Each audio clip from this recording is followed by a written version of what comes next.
And hello and welcome to another episode of Infobotts. This is episode number 039, and I am your host, author Frederick Fishman. Today and every day we are sponsored by me. For links to all my books, apparel, and gear, go to my main Infobotts website at Infobotts, spelled with two T's there at the end, Infobotts.com. And you can also help us out and show your support by visiting our Patreon page at patreon.com/Infobotts Podcast. Okay, let's get started.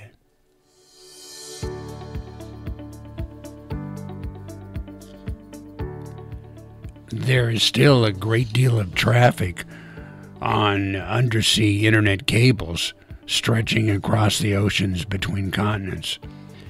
And probably a great deal of business, financial, government, and private usage of those cables still exist.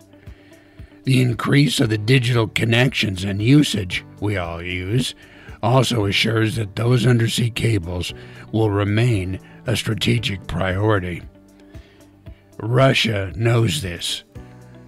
They don't rely as much on those cables, but they know that we do.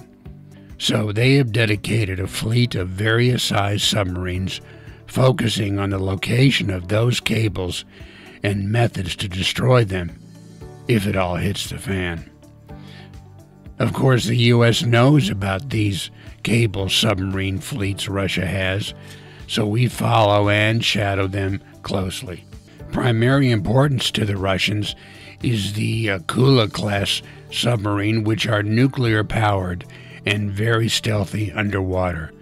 But the Russians also have deep submersible mini-submarines. One of those minis, the Losharik, suffered a fatal accident on July the 1st, 2019.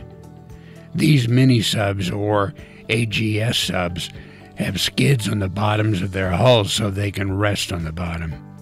These mini-subs hitch a ride on Russian Delta IV class ballistic missile submarines.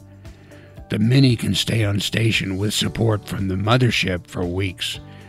These spy ships can operate at depths of up to 3,000 feet. There is always a threat of cables being cut in an international conflict, or even the Russians tapping into defense cables to steal secrets. These subs, which are shadowed by U.S. subs, also have their own shadowing subs, shadowing the U.S. subs.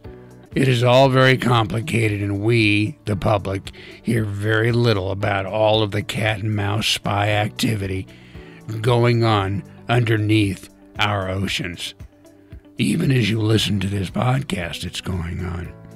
I wouldn't be surprised if this podcast isn't caught by a spy search computer program.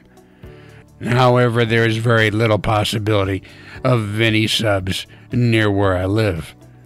We live near the Saguaro National Park, and there's no deep water for hundreds of miles, and the only threat we face is from the heat, cactus spines, the bark scorpion, and the diamondback rattlesnake. Now you know. Thank you for listening to another episode of the Infobotts Podcast, and please support our efforts to bring you this new podcast every single day. Go to patreon.com/Infobotts Podcast. Join us again for another episode of the Infobotts Podcast. Bye-bye for now.